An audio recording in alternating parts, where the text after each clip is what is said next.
Hello, viewers. Today we will talk about The Idiot by Fyodor Dostoevsky. I'll talk about the 5 things I liked most about this book. I recently finished reading it. I have it here with me. This is The Idiot by Fyodor Dostoevsky. The first thing I want to talk about is the curse of consumption. Consumption, in the modern sense, sounds like the consumerist culture where we buy everything we want, even things we can't afford. But in the 19th century, consumption refers to a disease which we now know as tuberculosis. Tuberculosis is a widespread disease in India, and many people sadly do succumb to it. But in the 19th century, there was no cure for consumption, as tuberculosis was known back then. People largely resigned themselves to the fate that they would die eventually of the disease. Doctors could prescribe treatments like changing to a warmer climate, exercising more, eating better, but there was no known cure. The therapy for tuberculosis largely developed in the middle of the 20th century, and today tuberculosis is an eminently curable disease. However, people should seek out treatment as soon as possible, and treatment should be done properly because especially in India, we have multi drug resistant tuberculosis, extremely drug resistant tuberculosis, and all these things should be avoided if proper treatment is administered and people are compliant with the treatment. However, coming back to the idiot written by Dostoevsky, consumption plays a very important role. Some important characters get consumption. Their choices are largely influenced by the fact that they are going to die, and they even come up with great works of art, knowing well that their time on earth is limited. So it's a fascinating description of the disease, although it's not the most important part of the story, but I found it fascinating. So the curse of consumption is something which Dostoevsky has talked about in several of his works. He has talked about it in Crime and Punishment, and he has also talked about it in The Idiot. Moving on, a very interesting passage in this book, The Idiot, talks about a fictionalized account between Napoleon and a young Russian boy, where the young Russian boy says that a Russian heart or the Russian heart can recognize a great man even in the bitter enemy of his country, talking about Napoleon. So if you are a fan of history, if you remember history, in early 19th century, around 1812 if I'm not wrong, Napoleon invaded Russia with 600,000 troops and was largely believed that he would defeat the Russians. He had defeated Russia in several other battles, but this invasion of Russia proved to be largely responsible for the eventual downfall of Napoleon and his being deposed and exiled to his island. But when this battle was happening, lots of people in Russia must have thought that they would not win. And it is a legitimate thing to worry about because Napoleon did have an all conquering force which had conquered almost all of Europe, if not all of it.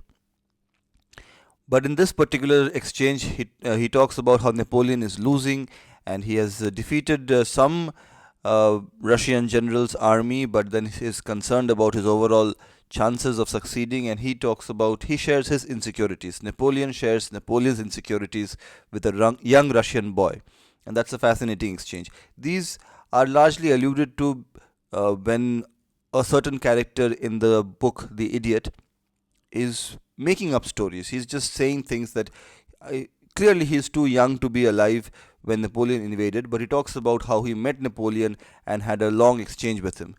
It may be a digression from the crux of the story, but it's really fascinating to read.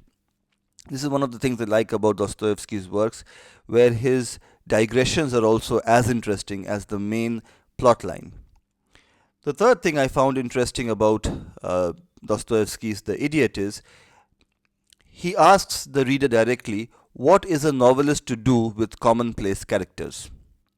And this is another thing I really like about Dostoevsky's work, because there is a direct dialogue between the author and the reader. And remember, this is a novel published in 19th century. Breaking the fourth wall may not have been as commonplace back then as it is now. So here the author, Dostoevsky, asks the reader that what is a novelist to do with commonplace characters, that is, ordinary characters? If you remove ordinary characters from a novel, then a novel becomes unrealistic, improbable. People will stop believing in the reality of it. If you include only ordinary characters, then the novel becomes boring. You may lose interest, the reader may lose interest. So, what is a novelist to do? Maybe a novelist can find certain interesting traits in ordinary characters, because every character, every person has something interesting going on in their lives. And he also breaks it down beautifully by saying that ordinary characters can be divided into two groups: those of limited intellect and those who are cleverer. And those who have limited intellect largely go about their lives in a much easier fashion because they can convince themselves to believe that they are not ordinary. However, those who are cleverer may may be too clever to understand that their struggles to cease to be ordinary is futile. They may strive to break free, become something original, but they are largely always, their efforts can drive them to despair, which is a fascinating description of ordinary characters. While really not, again, this was a digression, this was not talking about the main plot, but the really fascinating aspect of reading Dostoevsky is you don't feel frustrated when the plot is not moving forward because the digressions themselves are so interesting.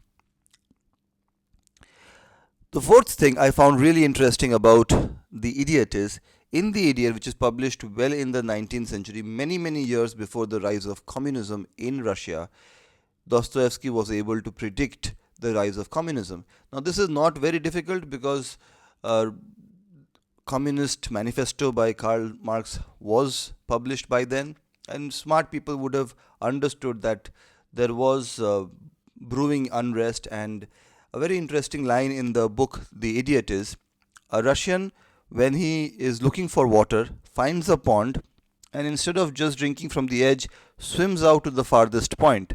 So, in short, he is trying to predict that catastrophes are often possible in Russia. And he says that uh, although the Russians mostly followed the Orthodox religion, the Orthodox version of Christianity, if some were to convert to Roman Catholicism, then almost all of Russia would convert to Catholicism, and if some were to convert to atheism, then the government itself may try to ban religion altogether. So, whenever any change happens, it grips the entire nation and spreads really fast. That is what he was trying to say, and it largely happened during the communist days from 1917 to 1991, where although religion was not declared to be illegal, but it was not something which was encouraged. And of course, communism, we know, did not believe in the power of religion. In fact, was quite opposed to it. The last thing I found most interesting about The Idiot is the circle of life. The novel starts with the main characters in a train, which is an international train, which is going from one country to another. So we are all familiar with the European rail of the modern century, where it crisscrosses the continent of Europe. It can go from France to Russia through all the countries in the lying in the journey along the journey. But in the 19th century, the great railways were thought to be nobody. Many people did not like it. People thought it was dehumanizing. Maybe technology was moving too fast. So there was criticism for that as well. But the novel starts the with the train journey from outside Russia to inside Russia, but it starts from a place which is quite close to the final stop. So when a train is approaching the final stop, everybody on the train need not be somebody traveling from overseas, can be somebody who is traveling a short distance from just outskirts of that final destination. And if you are not dressed in a suitable attire, you might be thought of as somebody who is not traveling from outside the country, which points at a very interesting point that your attire, your dress, indicates whether you are somebody from outside Russia or you are from Russia or you are even a rich man or a poor man. It is a natural assumption that if you are traveling from outside the country, you would be a rich man, which is of course not true as illustrated in the book. And the funny thing is, it starts with the journey of somebody from outside Russia to Russia and ends with him landing back in the same spot where the entire journey had started. And how the whole thing materializes, how a person with nothing gets things material things and then loses everything and goes back to his original uh, condition of despair. It's a very uh, sobering thought. But the other thing I liked about it is mostly you have one character who ends up worse off and everybody else is kind of in the same spot. But in The Idiot, all the main characters meet with calamities and are worse off than how we first find them when we are introduced to them, which really points at a very interesting point that you have to be very careful about your choices. So thank you for watching this video. Take care. I hope you liked it. If you have any questions about The Idiot, let me know in the comment section. Bye bye, and please don't forget to be awesome.